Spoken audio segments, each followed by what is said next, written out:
Hey everyone, and welcome as we continue our study through the New Testament Gospels, looking at the 250 events in the life of Jesus.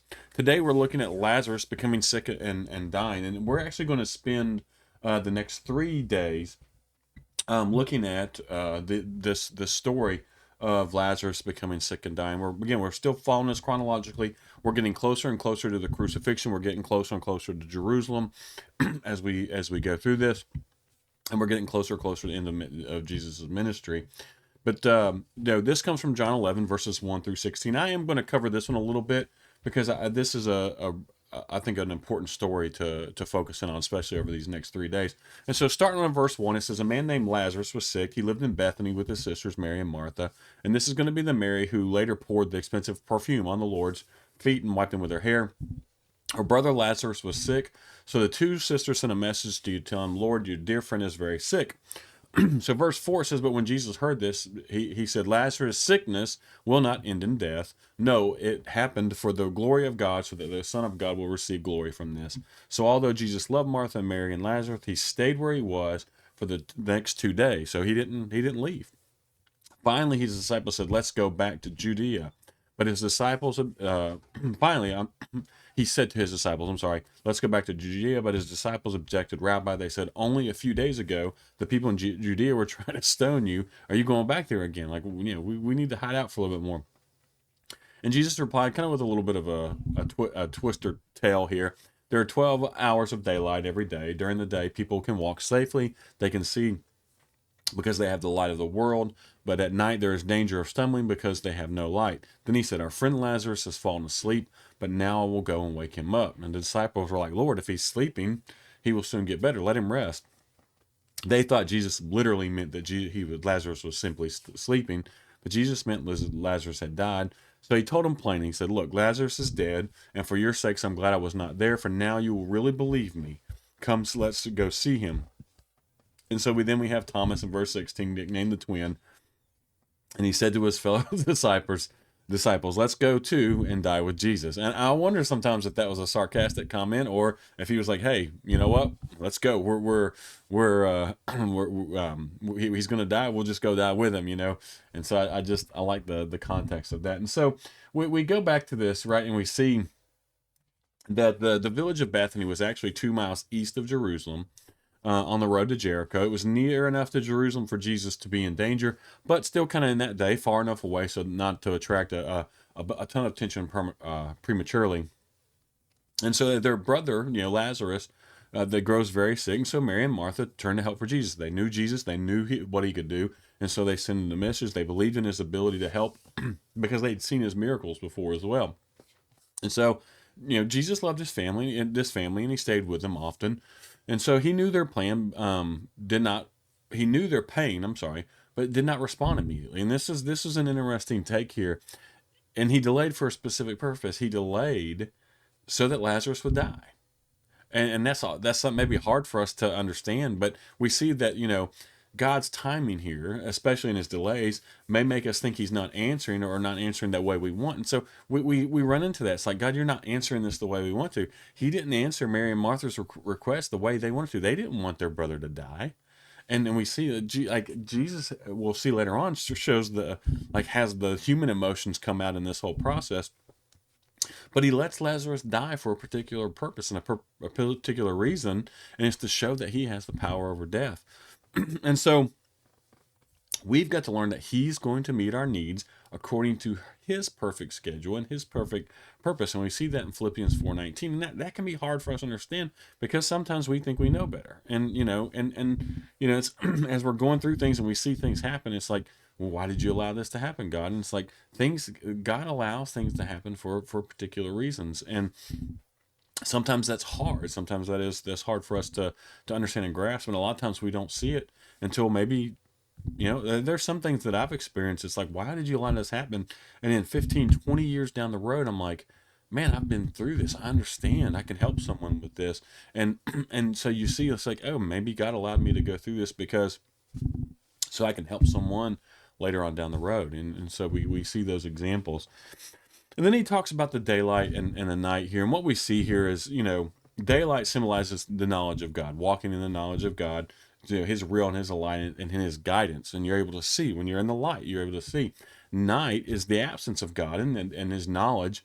And so when you move ahead in darkness, right, you're likely going to stumble. It's very hard to move forward in complete and total darkness where there is no light. You're going to run into things, you're going to trip over things. But if you're in the light, you can see your path, you can see where you're going, and unless you're just extremely clumsy, you don't tend to fall over things in the day. And so we see him give this message, and then he says, right, if Jesus had been with Lazarus during his final moments of Lazarus' sickness, he might have healed him rather than let him die. Because, again, Jesus wasn't a human. He had the human emotions. He loved him, and then he had this bond with him. And so we have to see that. But Lazarus, he let Lazarus die so that Jesus' power over death could be shown to his disciples and to others. And he's shown it before. But this is one of those situations where we see it's like they knew who this person was. They had a relationship with him. They'd stayed with him.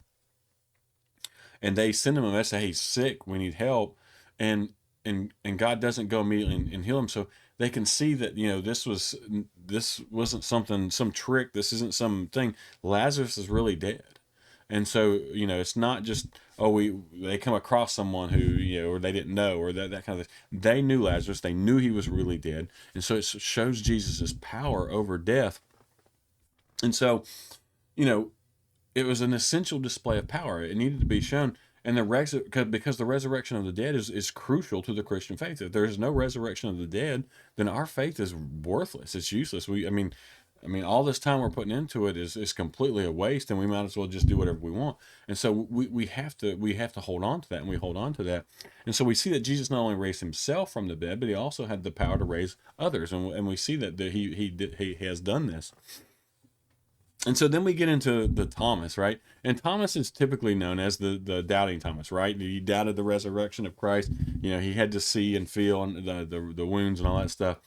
But here he does demonstrate some love and courage, I think. Again, like part of me feels like this could be almost a sarcastic thing of maybe he's even doubting here, but I don't know. I'm gonna give him credit where and the way he said this, maybe it's not just sarcastic, but the disciples knew the danger of getting. They knew that they were actively going after Jesus and trying to kill him, and so they knew it was dangerous for Jesus to go this close to Jerusalem. 2 miles, even for a walk, is not that far.